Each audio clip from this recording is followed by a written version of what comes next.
اچھا مولانا صاحب، ہمارے کے اس چینل کے سامعین اور ناظرین کے لیے کچھ نصیحت؟ میں اس سلسلے میں یہ عرض کروں گا کہ آپ کا یہ چینل جو آپ نے متعارف کرایا ہے، تو اس کا منشور اور دستور بھی مجھے یوں لگ رہا ہے کہ آپ بھی اعلاء کلمت اللہ کے لیے اور حق کی آواز کو بلند کرنے کے لیے آپ کی یہ تمام تر کوششیں جاری ہیں، اور جو بھی اس چینل کے ساتھ وابستگی اختیار کرتا ہے یہ بھی دین کے ساتھ وابستگی ہے۔ اور میں یہ عرض کروں گا، صحبت صالح ترا صالح کند، صحبت طالع ترا طالع کند۔ نیک لوگوں کے ساتھ رفاقت اختیار کرو گے، ان کے مجلسوں میں بیٹھو گے تو ان پر وہ اثرات مرتب ہوں گے۔ برے لوگوں کی مجلسیں ہوں گی تو وہاں وہ بھی کل مجلس تاثیر، ہر مجلس اثر رکھتی ہے۔ تو میں اس چینل کو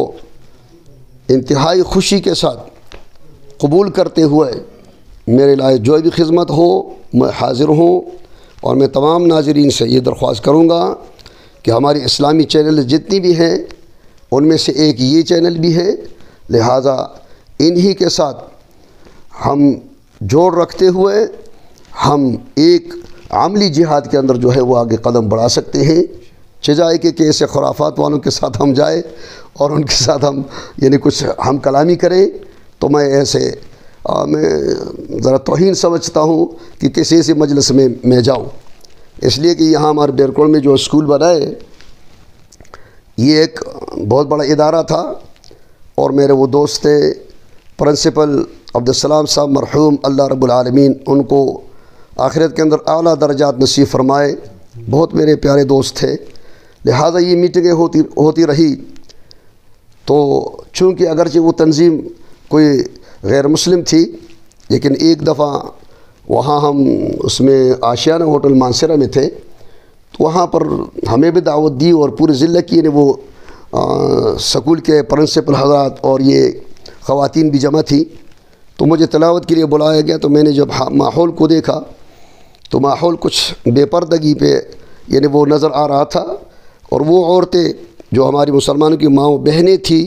وہ بھی ایک طرف بیٹھی ہوئے، سروں پر کوئی دوپٹہ نہیں تھا۔ تو میں وہاں پیشمانگی تو میں کر رہا تھا کہ اب اس مجلس سے اٹھنا بھی میرے لیے کچھ مناسب نہیں تھا، لیکن میں نے جب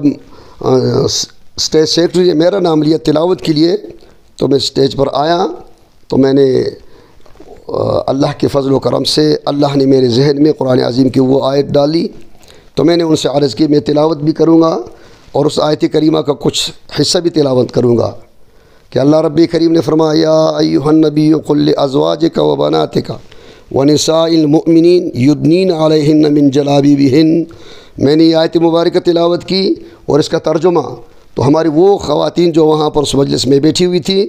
سروں پہ دوپٹہ نہیں تھا، ننگا پن نظر آ تھا، تو فوراً انہوں نے اس دوپٹہ سر پہ ڈالتے ہوئے جو ہے اللہ کی مہربانی سے وہ بے حیائی یا بے پردگی پردے میں تبدیل ہو گئی۔ تو اللہ کی مہربانی سے وہ جو اس ہیڈ تھی اس تنظیم کی، وہ ایک غیر مسلم خاتون تھی اور انگریز تھی، تو اس کا ترجمان اس سے کلیم الرحمن نام تھا اس کا، تو اس نے ان سے پوچھا کہ یہ مولوی صاحب نے کیا کہا، تو انہوں نے جب اس کے ترجمانی کرتے ہوئے قرآن پاک کی اس آیت کا ترجمہ سنایا،